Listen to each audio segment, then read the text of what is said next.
자, 그러면 이 정도로 서양의 특징을 간단하게 언급하고 이제 그리스 시대부터 한번 살펴보도록 하겠습니다. 그리스의 문화의 이제 시작은 크레타 섬에서 시작됐다. BC 2000년경에 크레타 섬에서 크레타 문명이 일어났다. 이렇게 얘기를 합니다. 사실 이 그리스 지중해는 내해라 그래요. 안쪽 바다. 왜냐하면 그리스는 우리 알다시피 위쪽에는 유럽 대륙으로, 동쪽에는 예루살렘이나 이쪽으로, 그 남쪽에는 아프리카로, 그 오른쪽에는 시리아, 아시리아, 바벨론 이쪽으로 이렇게 이렇게 쌓여 있죠, 그죠?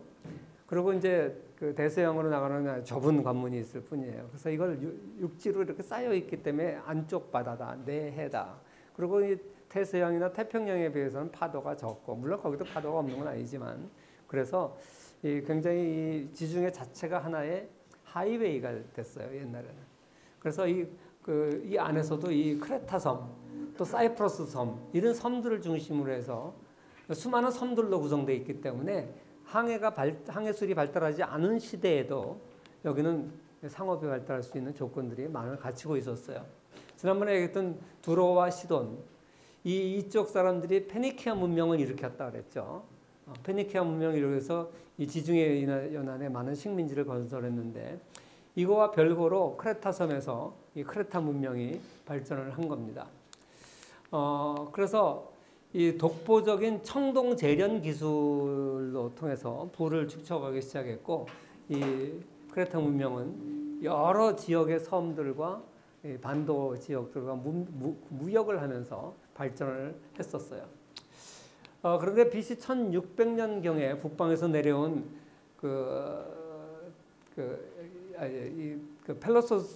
펠로폰네소스 반도의 이 북쪽에 미케네 지역이 있는데, 이 펠로폰네소스 반도를 갖다가 이 북쪽에서 내려온 도리아인들이 점령을 하게 되는 거죠. 그래서 이 미케네 문명을 파괴하고 이들이 중심이 돼가지고 각종 폴리스들을 만들게 됩니다. 이 폴리스, 그러면 이제 고대 도시 국가를 우리가 폴리스라고 부르죠.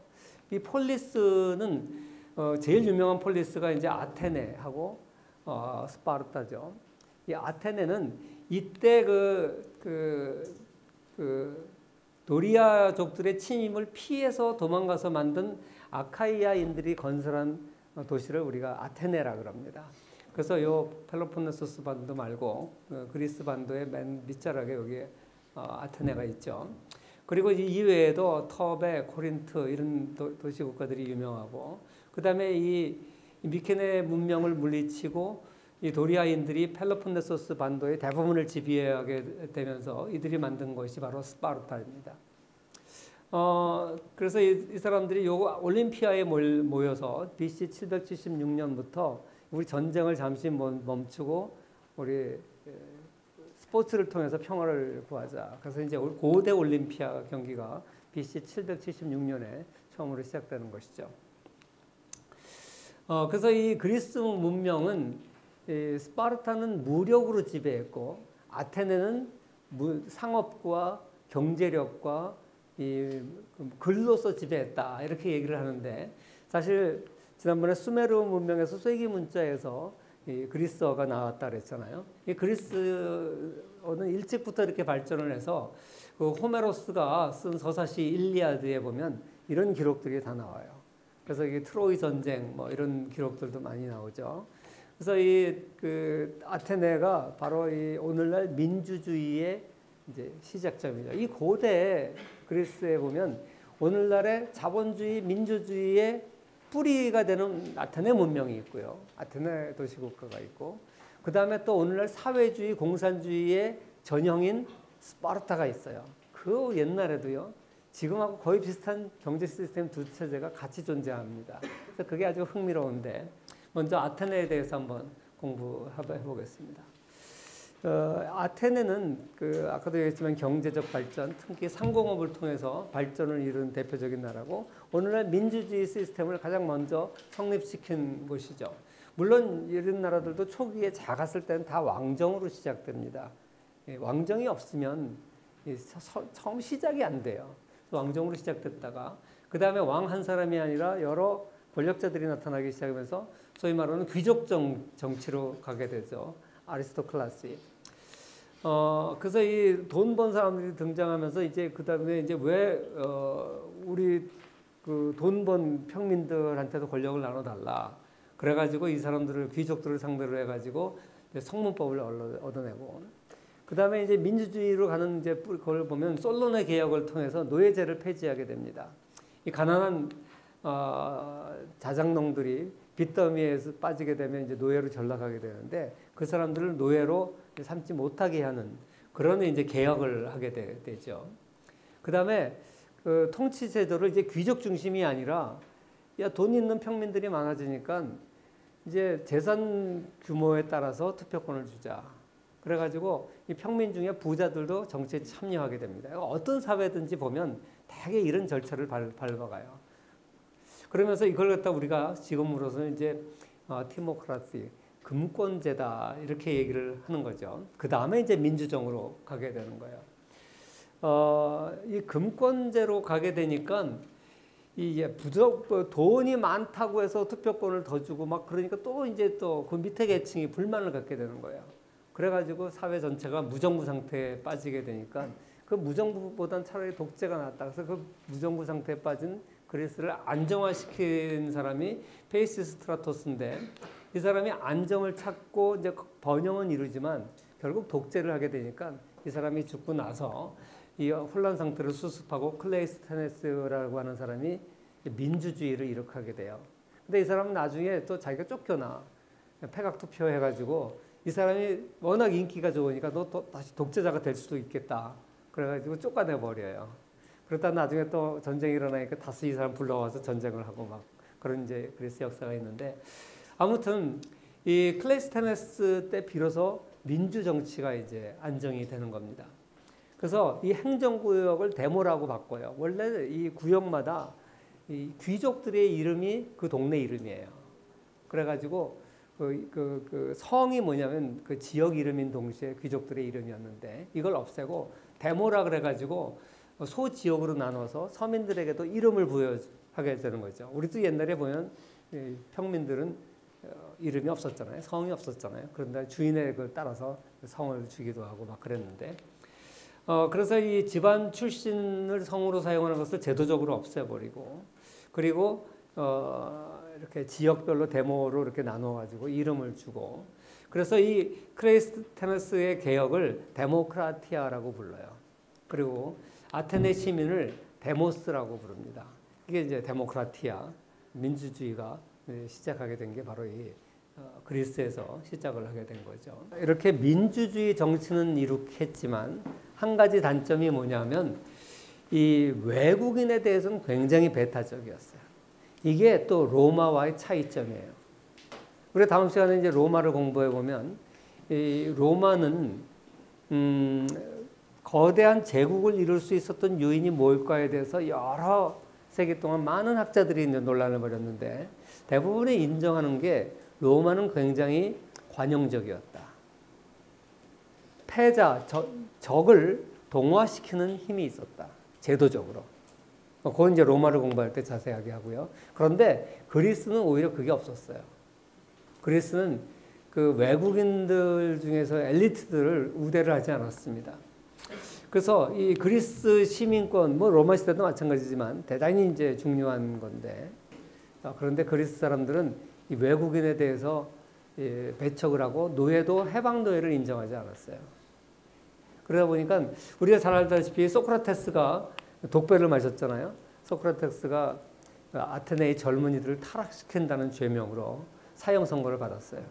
말도 안 되는 건데 사실 소크라테스는 우리가 잘 알다시피 악법도 법이다 아주 유명한 말을 했죠. 그러면서 기꺼이 독배를 마셨습니다. 주변의 제자들이나 친구들이 다 도망가라 그랬는데 응하지 않고 악법도 법이다 그러면서 독배를 마셨어요.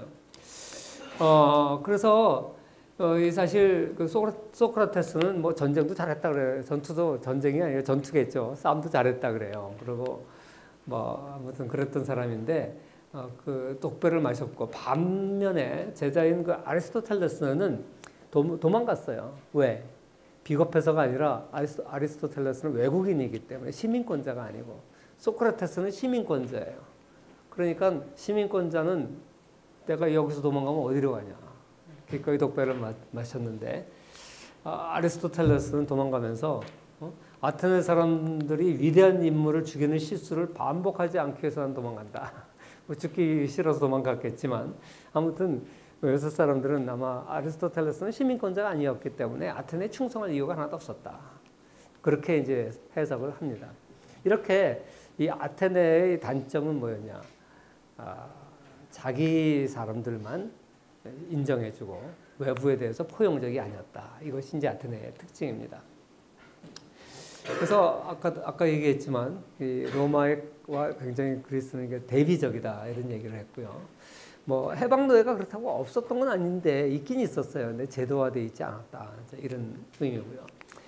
그 다음에 또 한 가지 아테네를 공부하면서 흥미로운 사실은 뭐냐면 이 아테네는 상공업을 통해서 발전한 도시국가입니다. 이 조그만 도시국가들이 자급자족하기는 참 어려워요. 인구가 밀집되어 있으니까 자기 그 지역에 있는 사람들이 먹고 살 수 있는 충분한 식량을 공급받는다는 게 쉽지가 않아요. 그래서 무역을 많이 했는데 특히 이제 이 지중해 근처에는 지중해성 기후 때문에 이 밀이라든지 주고기 키우기가 적합한 지역이 아닙니다. 그건 말고 그런데 거꾸로 이제 뭐 포도주라든지 올리브유라든지 이런 건 더 잘 돼요. 그러니까 주곡은 부족하고 이런 사치품들은 좀 남고 그러니까 자연스럽게 무역을 통해 가지고 서로 이제 일찍부터 무역을 통해서 생필품을 조달받고 그러다 보니까 무역을 많이 하다 보니까 뭐 문명이 발달하죠. 우리가 지금의 기준으로 보면 서로 부가 창출되기 때문에 발전할 수밖에 없는 거죠. 그런데 이 상인은 시민이 될 수 없었어요. 웃기는 거죠. 상공업으로 먹고 사는 나라가. 그리고 상인들을 천시했어요. 아리스토텔레스가 쓴 정치학에 보면 상거래에 능숙하다는 것은 비난받아 마땅하다. 그것은 자연 질서를 따르는 것이 아니라 타인들로부터 무언가를 빼앗는 것이다. 사실 오늘날 공산주의 국가에서 무역에 대해서 저런 관점을 가지고 있어요. 사실 막스주의의 뒤에 이어서 나온 종속이론가들은 기본적으로 저런 생각을 갖고 있어요. 근데 저 생각은 막스주의자들을 18세기에 생겨난 생각이 아니에요. 19세기에 생겨난 생각이 아니라 그 이전에 중상주의 시대에 이미 그 생각을 가지고 있었어요. 무역을 하면 수출은 좋은 것이고 수입은 나쁜 것이고 수입하면 돈이 나가잖아요. 그러니까 나쁜 거라고 생각했던 거죠. 이걸 나쁘지 않다라고 얘기한 게 아담 스미스의 국부론이에요. 그래서 중상주의 시대에 그런 생각을 가졌는데 중상주의 시대라는 거 우리가 지난번에 16세기에서 19세기까지를 중상주의 시대라고 그러는데 그러면 이 뿌리가 어디냐? 이미 그리스 시대부터 그런 생각을 가졌던 거예요. 아리스토텔레스 같은 사람들도 상공업을 이렇게 천시 여겼을 뿐 아니라 무엇을 빼앗는 거라고 생각했어요. 이 뿌리가 굉장히 깊어요. 우리 동양에서는 상인들을 천시하죠. 그런 정신이 마찬가지로 서구도 옛날에 있었다는 거죠. 그게 어떻게 보면 인간 사회에서는 자연스러운 것 같아요. 자연스러운 오해.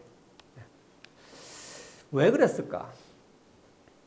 왜 인류는 동서양을 막론하고 상업에 종사하는 사람들을 싫어했을까?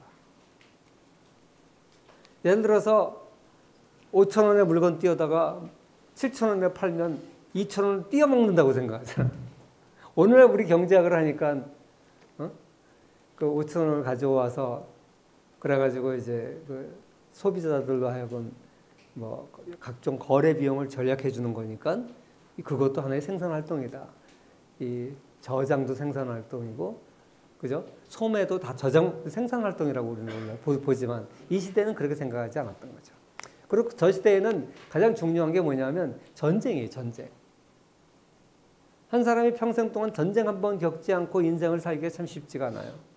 그러니까 그 사이에 수많은 전쟁들이 있으니까 전쟁이 있으면 나가서 싸우다 죽는 사람들 생기죠. 그러니까 적의 침입에 대해서 나가서 싸우다 죽는 걸 아주 숭고하게 여겨야 돼요. 그러니까 그런 어려운 치열한 곳에서 이 전쟁하는 군인에 대해서 그 뒤를 따라가서 물건 팔아먹는 사람은 약사빠르게 자기 이익만 추구하는 사람으로 보이는 거죠. 그래서 이 국가를 위해서 희생하는 사람이 모범적인 사람들이고 그 뒤를 따라가면서 자신의 이익만 추구하는 상인들은 나쁘게 보는 거예요. 그러니까 이건 어떻게 보면 사회가 안정화되기 전까지는 동서양을 막론하고 인간이 본능적으로 저런 생각은 했던 것 같아요.